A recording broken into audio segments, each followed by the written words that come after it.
خویندو ورونو، زمونږ او ستاسو ډېرې کړنې داسې دي، ډېر کارونه داسې دي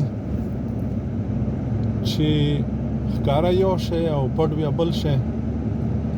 یعنې علما کرام هم ستړي شو، مولایان، تبلیغیان، مشران، هغوی هم ستړي شو په ویلو باندې. منګه د انسانانو په مخ کې ګوره څومره لویه خبره ده، یعنی کفر ته انسان رسیږي. د انسانانو په مخ کې منګه او تاسې چې دی څه کوو؟ هغه کارونه کوو کوم چې ښه کارونه دي. د انسانانو په مخ کې ښه کارونه کوو او بیا چې په اشاع شي، پټ شي، بیا د خدای په مخ کې چې په دې باندې منګه او تاسې تل لګیو چې خدای پاک په هر شي باندې قادر دی او خدای پاک په هر څه پوهیږي، په پټو رازونو باندې هم پوهیږي. نو بیا چې خبره خدای ته شوه، بیا هر څه کوو.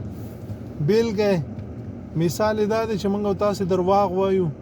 ګوره د انسانانو په مخ کې یو پرتوګ ورته ګنډو چې نه دا داسې نه ده، لیکن د خدای چې هلته وایي په خدای د ایمان هم راوړی دی او په دې باندې پوهېږم چې خدای په هر څه باندې قادر دی. هغه سره به څه کوې؟ هماغه درواغ خو در کېږي که نه؟ همدغسې غیبت کوې. ګوره هغه انسان چې ناست دی د هغه په مخ کې نه کوې، چې لاړ شي بیا کوې، نو خدای پاک خو در باندې پوهېږي که نه؟ همدغسې زنا، همدغسې حرام خوړل، همدغسې تله کې پارسنګ، همدغسې نور داسې شیان، خپلې درنې او د نورو سپکې دغه شیان چې دي، یعنې که داسې سترګې ور باندې پټې کړي چې آیا زه په خپلې کلمې کې لا اله الا الله محمد رسول الله په دې باندې یعنې زما ایمان دی واقعیت، نو څنګه د خلکو په مخ کې انسان نه د ایره کږي، انسان ته ځان درون راولي، لیکن د خدای نه د نه ایره شته، خدای سره د نه مینه شته، د خدای نه هر شی پټه او په دې باندې بیا خبرم کوي چې خدای پاک په هر شي باندې قادر دی او خدای پاک په هر شي باندې پوهیږي. نو دا خبره انسان چې دی کفر ته رسي.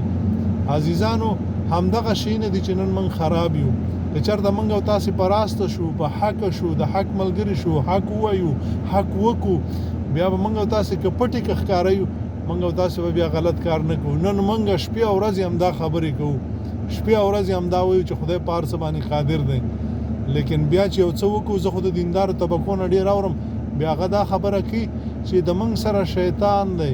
نو خدای پاک قرآن کې تا ته ویلي چې شیطان ستاسو ښکاره دښمن دی، شیطان ستاسو د پلار او د نیکه دښمن دی. د هغې خبره به نه منئ.